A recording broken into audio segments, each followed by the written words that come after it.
नमस्कार, आप देख रहे हैं जमीनी खबर। मैं हूं अमित। और उत्तर प्रदेश में 10 उपचुनाव होने वाले हैं, 10 विधानसभाओं को। उसको लेकर सरकार अपनी तैयारी कर रही है, विपक्ष अपनी तैयारी कर रहे हैं।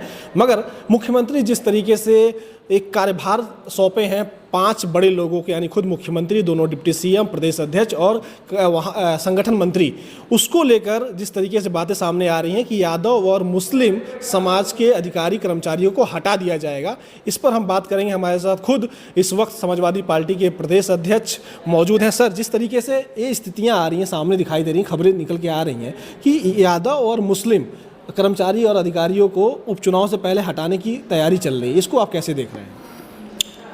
ये बात सच है। अभी कुंदर की विधानसभा में जो उपचुनाव होना है, वहाँ पर जो बूथ एजेंट हैं, यादव और मुसलमान लोगों को चिन्हित करके हटाया गया है, जिसकी जानकारी मैंने चुनाव आयोग को भी दे दी है कि इस प्रकार की जो लोकतंत्र में एक दूसरे के साथ दुर्व्यवहारपूर्ण व्यवहार करके उनको हटाया जा रहा है, गलत तरीका है।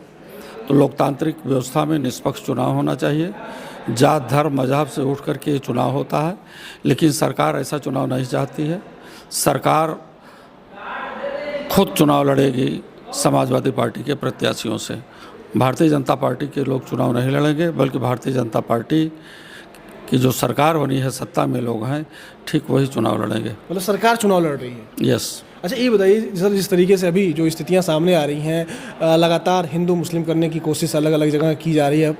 मुख्यमंत्री कह रहे हैं कि पाकिस्तान और बांग्लादेश की बातें कर रहे हैं उत्तर प्रदेश में, इसको आप कैसे देख रहे हैं? क्या इसको राजनीति को सांप्रदायिक करने की कोशिश है, या मुख्यमंत्री कह रहे हैं कि हम जिस तरीके से हमारी जो गौरवशाली गाथा है उसको झुठला दिया गया, तमाम बातें कर रहे हैं, इसको कैसे आप देख रहे हैं? हमारे देश की जो सभ्यता और संस्कृति है वो भारतीय संविधान में उल्लिखित है। ये देश भारतीय संविधान से चलना चाहिए, लोकतंत्र रहना चाहिए, और इस देश में वंचितों शोषितों के लिए जो चीज़ भारतीय संविधान में है, महिलाओं के उत्थान के लिए, तरक्की के लिए सब कुछ होना चाहिए। इनका झूठा नारा है। कल मैं हरदोई में गया था। हरदोई जनपद में एक 14 साल की बेटी का स्तन काट लिया गया, आंखें निकाल ली गई, और उसके साथ इस प्रकार से सामूहिक रोक हुआ है कि आज भी ऐसे रेप मर्डर के लोग जो है सड़कों पर घूम रहे हैं। और क्या शासन के और प्रशासन के लोगों की आंखें बंद हैं कि ये बेटी पढ़ाओ और बेटी बचाओ का नारा देते हैं। सारी की सारी झूठी हैं। ये केवल नफरत पैदा करने का काम करते हैं। जब पाकिस्तान से बात आएगी तो वहाँ के लोगों को बिरयानी का निमंत्रण दे दिया जाएगा और ख़ुद बिरयानी करने के लिए चले जाएंगे। तो इनके पास न तो लोकतंत्र है, न तो भारतीय संविधान है। केवल नफरत पैदा करने का काम कर रहे हैं कि यहाँ केवल हमेशा हिंदूवाद रहे, मुसलमानवाद रहे, मंदिर मस्जिद रहे, और लोग अपने हकों के लिए जो भारतीय संविधान में अधिकार हैं, उन संविधान के हकों से दूर रहें। ये भूखे मरते रहें, इनको 2 किलो 4 किलो का राशन फेंकते रहें। ये तीतर की तरह, जैसे बहेलिया दाना दे करके तीतरों को फंसाता है, उसी प्रकार से ये देश के गरीब वंचित लोगों को 5 किलो 2 किलो का राशन दे करके फंसाना चाह रहे हैं।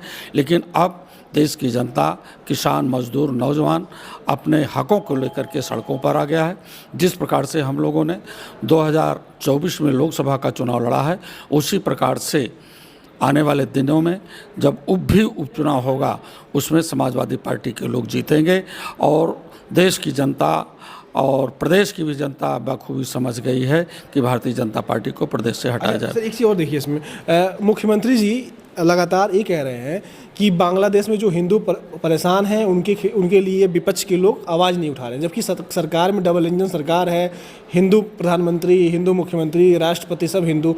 तो सरकार ज़्यादा प्रभावशाली होती है, विदेश नीति प्रभावशाली होती है कि विपक्ष प्रभावशाली होता है? इसको आप कैसे देख रहे हैं? इनका हिंदूवाद का नारा सब झूठा है। यही उत्तर प्रदेश को पहले संभाल लें तो फिर विदेश नीतियों की बात करें। यहाँ की दलित बेटियाँ के साथ सामूहिक बलात्कार हो रहा है, गरीब बेटियों के साथ बलात्कार हो रहा है, स्कूल जा रही हैं, वे घर वापस नहीं आ रही हैं। पहले इसकी बात कर लें। क्या ये बीसी समाज के लोग, चाहे वो पाल हों, चाहे कश्यप हों, चाहे लोधी हों, इन समाज की बेटियों के साथ क्या क्या नहीं हो रहा है। मैंने आपको हरदोई का उदाहरण दिया है। वहाँ पर एक दलित समाज की बेटी और पाल समाज की बेटी के साथ जो कृत्य हुआ है, ये प्रशासन के लोग क्या कर रहे हैं।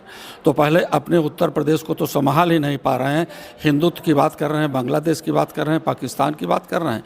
अपने देश के हिंदुओं पर जुर्म और जाति हो रहा है, उन बेटियों के साथ बिल्कुल एक ख़त्म होगा बालिकाओं के साथ रेप मर्डर। सरकार से पूछा जाए, मुख्यमंत्री जी से पूछा जाए तो इसका जवाब है इनके पास कोई। अनावश्यक जो है तो फंसाने का काम किया जा रहा है। लेकिन प्रधानमंत्री आज लाल किले से ये कह रहे हैं, आखिरी सवाल है, प्रधानमंत्री लाल किले से ये कह रहे हैं कि जातिवाद और परिवारवाद को ख़त्म करने की ज़रूरत है, लेकिन जब जाति जनगणना की बात आती है तो शांत हो जाते हैं। तो क्या जातिवाद कैसे ख़त्म होगा? जाति जनगणना करा के ख़त्म होगा कि सबको सबका बराबर अधिकार दे दिया जाए?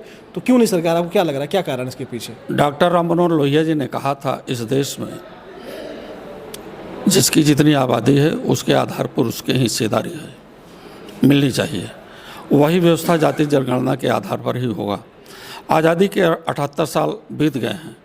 मैं प्रधानमंत्री जी से सवाल करता हूं और मुख्यमंत्री जी से उत्तर प्रदेश के सवाल करता हूं कि विश्वविद्यालयों में प्रोफेसर ओबीसी और एससी के क्यों नहीं हैं? आज़ादी का 78 साल बीत गया है, क्यों नहीं हैं?